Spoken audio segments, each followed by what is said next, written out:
ಆತ್ಮೀಯ ಸ್ನೇಹಿತರೆ, ಇವತ್ತಿನ ಕಥೆಯ ಶೀರ್ಷಿಕೆ ಮಹಾಮೂರ್ಖರು ಅಂತಂದ್ಬಿಟ್ಟು. ಗುಂಡಮ್ಮ ಅಂದರೆ ಗುಂಡಮ್ಮ ಹೆಸರಿಗೆ ತಕ್ಕಂತೆ ಬುದ್ಧಿಯಲ್ಲಿ 0. ಅವಳು ಗುಂಡಮ್ಮ ಅಂತ ಹೆಸರಿಟ್ಟಿದ್ದಾರೆ. ಅದಕ್ಕೆ ತಕ್ಕಂಗೆ ಅವಳು ಬುದ್ಧಿನೇ ಇಲ್ಲದೆ ಇರುವಂಥವಳು. ಯಾರು ಏನು ಹೇಳಿದ್ರೂ ಕೂಡ ನಂಬಿಡ್ತಾ ಇದ್ಲು.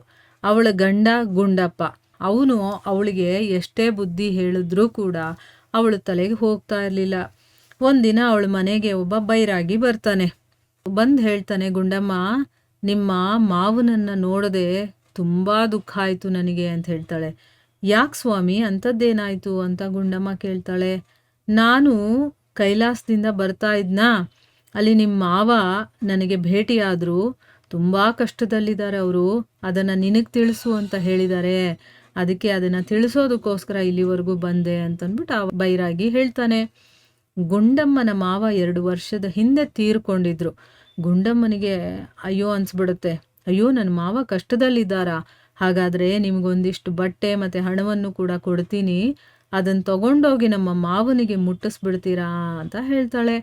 ಆ ಕಳ್ಳ ಸನ್ಯಾಸಿ, ಆಗಲಮ್ಮ, ನಾನು ಇನ್ನೊಂದು ಸರಿ ಕೈಲಾಸಕ್ಕೆ ಹೋಗಿ ಬರ್ತೀನಿ ಅಂತಂದ್ಬಿಟ್ಟು ಆ ಹಣ ಮತ್ತು ಬಟ್ಟೆ ಎಲ್ಲ ತಗೊಂಡು ಮಾಯ ಆಗ್ತಾನೆ. ಅಂದರೆ ಅಲ್ಲಿಂದ ಹೊರಟೋಗ್ತಾನೆ. ಸರಿ, ಸಾಯಂಕಾಲ ಆಯಿತು. ಗುಂಡಮ್ಮ ಗುಂಡಪ್ಪನಿಗೆ ನೋಡಿ, ನಿಮ್ಮ ತಂದೆ ಕೈಲಾಸದಲ್ಲಿ ಚಳಿಗೆ ತುಂಬ ಕಷ್ಟಪಡ್ತಾ ಇದ್ದಾರಂತೆ, ಹೀಗಾಗಿ ನಾನು ಬಟ್ಟೆ ಮತ್ತು ಹಣವನ್ನು ಅವರಿಗೆ ಕೊಟ್ಟು ಕಳಿಸಿದ್ದೀನಿ ಅಂತ ಹೇಳ್ತಾಳೆ. ಅದನ್ನು ಕೇಳಿ ಗುಂಡಪ್ಪನಿಗೆ ಸಿಟ್ಟು ನೆತ್ತಿಗೇರಿಬಿಡುತ್ತೆ. ನಿನ್ನಂಥ ದಡ್ಡ ಹೆಂಗಸನ್ನು ನಾನು ಎಲ್ಲೂ ಕೂಡ ನೋಡಿಲ್ಲ, ನಿನಗಿಂತ ದಡ್ಡರು ಸಿಗೋ ತನಕ ನಾನು ಮನೆಗೆ ಬರೋದಿಲ್ಲ ಅಂತಂದ್ಬಿಟ್ಟು ಕೋಪ ಮಾಡ್ಕೊಂಡು ಮನೆಯಿಂದ ಬಿಟ್ಟು ಹೊರಟೋಗ್ತಾನೆ. ಅಂದರೆ ಅವಳೇ ದಡ್ಡಿ ಇರೋದು, ಇವಳಿಗಿಂತ ದಡ್ಡರು ಬೇರೆ ಯಾರೂ ಇಲ್ಲ ಅಂತ ಅವನು ಅಂದ್ಕೊಂಡಿರ್ತಾನೆ. ಅದಕ್ಕೋಸ್ಕರ ಮನೆ ಬಿಟ್ಟು ಹೊರಟೋಗ್ತಾನೆ. ದಾರಿಲ್ಲ ಅವನಿಗೆ ಒಬ್ಬ ಹುಡುಗಿ ಮತ್ತು ಅವಳ ತಾಯಿ ಅಳ್ತಾ ಇರೋದು ಕಾಣಿಸುತ್ತೆ. ಯಾಕಮ್ಮ ಅಳ್ತಾ ಇದ್ದೀರಾ ಅಂತಂದ್ಬಿಟ್ಟು ಗುಂಡಪ್ಪ ಕೇಳ್ತಾನೆ. ಅದಕ್ಕೆ ಆ ಹುಡುಗಿ ಹೇಳ್ತಾಳೆ ಅಳ್ತಾ, ಅಣ್ಣ, ಮರದ ಮೇಲೆ ಒಂದು ಗರ್ಭಿಣಿ ಕೋತಿ ಇದೆ. ನಾಳೆ ನಾನು ದೊಡ್ಡವಳಾದ ಮೇಲೆ ನನಗೂ ಕೂಡ ಮಕ್ಕಳಾಗುತ್ತೆ. ನಾನು ನನ್ನ ಮಗುನ ಕರ್ಕೊಂಡು ಬಂದು ಈ ಮರದ ಕೆಳಗಡೆ ಕೂತ್ಕೊಂಡಿದ್ದಾಗ ಮೇಲಿರುವಂಥ ತಾಯಿ ಕೋತಿ ಕೆಳಗಡೆ ಬಂದು ನನ್ನ ಮಗುನೇ ತನ್ನ ಮರಿ ಅಂತ ಕರ್ಕೊಂಡು ಹೋಗ್ಬಿಟ್ರೆ ಅಂತ ಭಯವಾಗಿ ಅಳ್ತಾ ಇದ್ದೀನಿ ಅಂತ ಹೇಳ್ತಾಳೆ. ಎಂಥ ಮೂರ್ಖತನ ನೋಡಿ.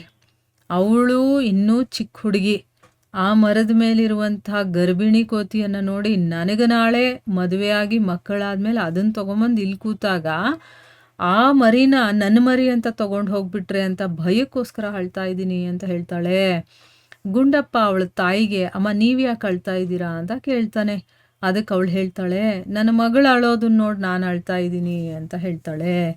ಗುಂಡಪ್ಪ ಅಂದ್ಕೊಳ್ತಾನೆ, ಇವ್ರು ನನ್ನ ಹೆಂಡತಿಗಿಂತ ಬುದ್ಧಿವಂತರು ಅಂತ ಮುಂದೆ ಹೋಗ್ತಾನೆ. ಅಂದರೆ ತನ್ನ ಹೆಂಡತಿಯಷ್ಟು ಮೂರ್ಖರಲ್ಲ ಅಂತ ಅಂದ್ಕೊಂಡು ಸಮಾಧಾನ ಮಾಡ್ಕೊಂಡು ಮುಂದೆ ಹೋಗ್ತಾನೆ.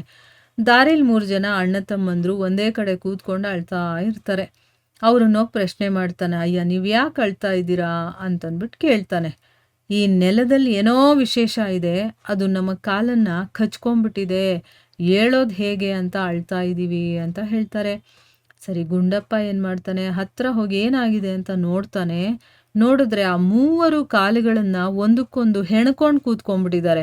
ಒಬ್ರ ಕಾಲು ಒಳಗಡೆ ಒಬ್ರು, ಒಬ್ರ ಕಾಲು ಒಳಗಡೆ ಒಬ್ರು, ಹಾಗೆ ಹೆಣ್ಕೊಂಡು ಕೂತಿದ್ದಾರೆ. ಗುಂಡಪ್ಪ ಏನು ಮಾಡ್ದ, ಒಂದು ಕೋಲನ್ನು ತಗೊಂಡು ಏಟ್ ಕೊಡೋ ಹಾಗೆ ನಟನೆ ಮಾಡ್ತಾನೆ. ತಕ್ಷಣ ಅವ್ರು ಏನು ಮಾಡಿದ್ರು, ತಮ್ಮ ಕಾಲನ್ನು ಬಿಡಿಸ್ಕೊಂಡು ಓಡ್ ಹೋಗ್ತಾರೆ. ಆಮೇಲೆ ಮತ್ತೆ ವಾಪಸ್ ಬಂದು ಗುಂಡಪ್ಪನ ಕಾಲನ್ನು ಹಿಡ್ಕೊಂಡು, ಅಯ್ಯ, ನಮ್ಮ ಕಾಲನ್ನು ಬಿಡಿಸ್ಬಿಟ್ರಿ ನೀವು, ನಿಮಗೇನು ನಾವು ಕಾಣಿಕೆ ಕೊಡಬೇಕು ಅಂತಂದ್ಬಿಟ್ಟು ಹೇಳ್ತಾರೆ. ಗುಂಡಪ್ಪ ನಗ್ತಾ ಮುಂದೆ ಹೊರಟೋಗ್ತಾನೆ. 3ನೇದಾಗಿ ಒಂದು ಕೊಂಬೆ ಮೇಲೆ ಕೂತ್ಕೊಂಡು ತಾನು ಕೂತಿರ್ತಾನಲ್ಲ, ಆ ಕೊಂಬೆನೇ ಕಡಿತಾ ಇರ್ತಾನೆ. ಅವನು ನೋಡ್ಬಿಟ್ಟು, ಇಂಥ ಮೂರ್ಖ ಕೆಲಸ ಯಾಕೆ ಮಾಡ್ತಾ ಇದೀಯಾ ಅಂತ ಗುಂಡಪ್ಪ ಕೇಳ್ತಾನೆ. ಅವಾಗ ಅವನೇನು ಹೇಳ್ತಾನೆ ಗೊತ್ತಾ, ಇದು ಜಾಣತನದ ಕೆಲಸ, ಮೂರ್ಖತನದ ಕೆಲಸ ಅಲ್ಲ. ಕೊಂಬೆ ಜೊತೆ ನಾನು ಕಷ್ಟನೇ ಇಲ್ಲದೆ ಕೆಳಗಡೆ ಬರಬಹುದು ನೋಡಿ, ಅದು ಬಿದ್ದಾಗ ನಾನು ಕೂಡ ಕೆಳಗಡೆ ಬರ್ಬೋದು, ಕಷ್ಟನೇ ಪಡಬೇಕಾಗಿಲ್ಲ ಅಂತ ಹೇಳ್ತಾನೆ. ಇವರನ್ನೆಲ್ಲ ನೋಡಿದ್ಮೇಲೆ ಗುಂಡಪ್ಪ, ಜಗತ್ತಲ್ಲಿ ಜಾಣರು, ದಡ್ಡರು, ಉತ್ತಮರು, ಕೆಡುಕರು, ಹೀಗೆಲ್ಲ ರೀತಿಯ ಜನನೂ ಸಿಗ್ತಾರೆ, ಒಬ್ಬರ ಹಾಗೆ ಇನ್ನೊಬ್ರು ಇರೋದಿಲ್ಲ ಅಂತ ಸಮಾಧಾನ ಮಾಡಿಕೊಂಡು ಮನೆಗೆ ಹಿಂದಿರುಗಿ ವಾಪಸ್ ಬರ್ತಾನೆ. ಇದು ಮೂರ್ಖತನದ ಒಂದು ಕತೆ. ಅಂದರೆ ಎಲ್ಲರೂ ಬುದ್ಧಿವಂತರೇ ಆಗಿರೋದಿಲ್ಲ, ಎಲ್ಲರೂ ಯೋಚನೆ ಮಾಡೋ ರೀತಿ ಬೇರೆ ಆಗಿರುತ್ತೆ, ಎಲ್ಲ ನೋಡುವಂಥ ದೃಷ್ಟಿಕೋನ ಬೇರೆ ಆಗಿರುತ್ತೆ. ಸೊ ಒಬ್ಬೊಬ್ಬರು ಒಂದೊಂದು ಥರ ಇರ್ತಾರೆ ಹೊರತು ಎಲ್ಲರೂ ಒಂದೇ ಥರ ಇರೋದಕ್ಕೆ ಸಾಧ್ಯ ಇಲ್ಲ ಅಲ್ವಾ? ಅದನ್ನು ಇಲ್ಲಿ ಹೇಳ್ತಾ ಇದ್ದಾರೆ. ಹರೇ ಕೃಷ್ಣ.